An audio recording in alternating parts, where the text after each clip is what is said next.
The war in Ukraine has exposed the double standards of the West. Here's how. We are all shocked and horrified at the scenes coming out of Ukraine, with an oppressor invading another nation.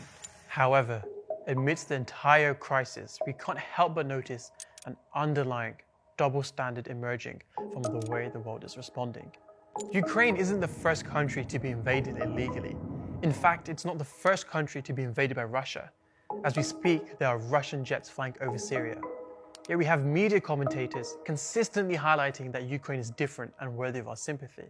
It's very emotional for me because I see European people with blue eyes and blonde hair being killed, children being killed every day with Putin's missiles. Why? Because they are civilized, European, Christian, and have blonde hair and blue eyes? You know, this is a relatively civilized, relatively European. And this is not a developing third world nation. This is Europe. These are Christians, white. Why do we consistently need to be reminded that these aren't Arabs, Muslims, Afghans, or Syrians? Do you need to be a Middle Easterner to be qualified as a refugee?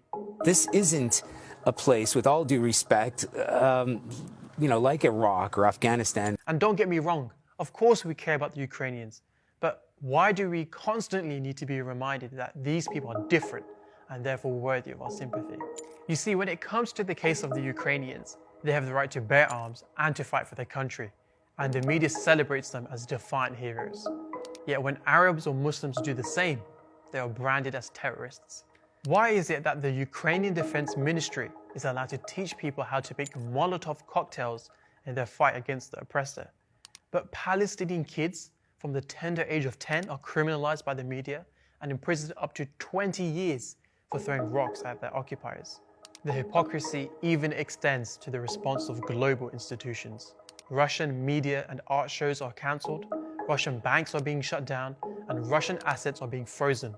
Heck, FIFA has also sanctioned all Russian teams from participating, while football stadiums are plastering anti-Putin slogans. Why is it okay for football players to speak out against Russia, yet we saw Mesut Ozil shunned for speaking out in support of the Uyghurs, and Celtic fans fined for waving the Palestinian flag? And when we look at the responses of world leaders, we see the exact same hypocrisy. Biden is somewhat shocked by a foreign country invading another. Who in the Lord's name does Putin think gives him the right to declare new so-called countries on territory that belong to his neighbors? But will never say the same thing about Israel invading Palestine. Boris Johnson is praising the resistance of the Ukrainians, but God forbid he say the same thing about a Muslim resistance. They are fighting back, perhaps with more effect, with more resistance than the Kremlin had bargained for. Obama has passionately spoken out against the actions of Russia and the need to impose sanctions. But where were the sanctions against US bombings against Iraq and Afghanistan? This isn't about whataboutism or what about the oppressed Muslim countries. We are not trying to deflect attention from Ukraine at all. But I'm left asking, why the double standards?